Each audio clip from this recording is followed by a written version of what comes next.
தஞ்சாவூர் மாவட்டத்தில் நெல் ஈரப்பதம் குறித்து அரசு நேரடி நெல் கொள்முதல் நிலையங்களில் மத்திய குழுவினர் ஆய்வு செய்தனர். கனமழையால் 1200 ஹெக்டேர் பரப்பளவிலான நெற்பயிர்கள் பாதிக்கப்பட்டுள்ள நிலையில் அவற்றை கணக்கெடுக்கும் பணிகள் நடைபெற்று வருவதாக தஞ்சை மாவட்ட ஆட்சியர் பிரியங்கா பங்கஜம் தெரிவித்துள்ளார். மேலும் மத்திய குழுவினர் 9 இடங்களில் ஆய்வு மேற்கொண்டுள்ளதாகவும் 2 வாரங்களில் ஈரப்பதம் தளர்வு குறித்து தெரிவிப்பார்கள் என்றும் ஆட்சியர் நம்பிக்கை தெரிவித்தார். இன்றைக்கி மத்திய அரசுலேருந்து குழு வந்திருக்காங்க. தஞ்சாவூரில் நம்ம எடுத்திருக்கக்கூடிய நெல்லில் இருக்கக்கூடிய ஈரப்பதத்தை அவங்க செக் பண்ண வந்திருக்காங்க. இது நார்மலாக நமக்கு 17% தான் அலோவ் பண்ணுவாங்க.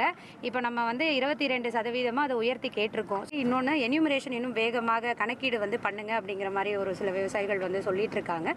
ஸோ அதுக்குமே நம்ம அடிஷ்னலாக வேறு ஏரியாவில் இருக்கக்கூடிய அக்ரிகல்ச்சரல் ஆஃபீஸர்ஸையும் இப்போ டெப்யூட் பண்ணி ஆர்டர்ஸ் போட்டிருக்கோம். ஸோ அந்த பணிகளுமே வேகமாக நடக்கும். தொடர்ந்து மழை பெஞ்சிருக்கிறதுனால நாங்கள் அதாவது மழையும் பெஞ்சிருக்கு, மனித வளம் நாங்கள் உழைச்சிருக்கோம். இந்த அடிப்படையில் இந்த குறுவையை பொறுத்த வரைக்கும் ஈரப்பதம் என்கிற நிபந்தனை முற்றிலும் தளர்த்தி நெல்லை பூரா கொள்முதல் பண்ணுங்கிற கோரிக்கை நாங்கள் வச்சிருக்கிறோம். மத்திய அரசை பொறுத்த வரைக்கும் இந்த காலத்தில் எங்களுக்கு உதவியை கொடுக்கணும். கடந்த 23 நாளாக இந்த நெல்லை கொண்டாந்து இங்கே போட்டுட்டு காத்துக்கிட்டு இருக்காங்க. இன்னும் கொள்முதல் செய்யலை. நெல்லோட ஈரப்பதங்கிறது 22% தாண்டி போயிடுச்சு. சிலது நெல் முளைச்சி நிற்கிது. இதெல்லாம் குறுவை நெல் தாங்காது. 2 நாளில் கொள்முதல் பண்ண வேண்டிய நெல் 20 நாளைக்கு மேலே போகிறதுனால பாதிக்கப்பட்டிருக்கு. விவசாயி பாதிப்பு அடைஞ்சிருக்கும். நெல்லின் ஈரப்பதம் குறித்து புதுக்கோட்டை மாவட்டத்தில் உள்ள அரசு நேரடி நெல் கொள்முதல் நிலையங்களில் மத்திய குழுவினர் ஆய்வு செய்தனர். பின்னர் செய்தியாளர்களை சந்தித்த அவர்கள் ஓரிரு வாரங்களில் அறிக்கை சமர்ப்பிக்கப்படும் என்று தெரிவித்தனர். திருச்சியில் 6 டிபிசிஸ் பார்த்து 11 சாம்பிள்ஸ் எடுத்திருக்கிறாங்க. மாய்ச்சர் ரிலாக்ஸேஷனுக்காக தான் இந்த டீம் வந்திருக்கிறாங்க. மாய்ச்சர் செக் பண்ணுறதுக்காக சாம்பிள்ஸ் எடுத்துருக்கிறோம். மாய்ச்சர் செக் பண்ணிட்டு ரிசல்ட் சொல்லுவாங்க. திருப்திகரமாக இருக்கா? எப்படி சொல்கிறாங்க? திருப்திகரமாக இருக்கு.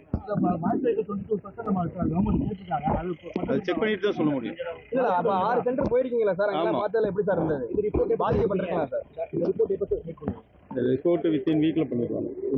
இல்லை சார், இப்போ 10 சென்டர்லாம் போயிருக்கீங்களா? அங்கோட பாதிப்பு எப்படி இருக்குன்னு கேட்குறோம். அவங்க கேட்ட 22% மாறி இருக்கா? ஆக்சுவலாக இப்போ இந்த 2 டேஸில் நமக்கு ரெயின் குறைஞ்சதுனால மாய்ச்சர் 20 அந்த ரேஞ்சில் தான் இருக்கு. இப்போ தாமதமாக வந்தனால தான் உங்களால் தாமதமாலாம் வரல, சரியாக தான் வந்திருக்காங்க. ட்ரெண்டை ஃப்ரெண்ட் ஆக்கிக்கோங்க. தந்தி டிவியின் சப்ஸ்கிரைபர்ஸ் அண்ட் ஃபாலோவர்ஸ் குடும்பத்தில் நீங்களும் இணையுங்க.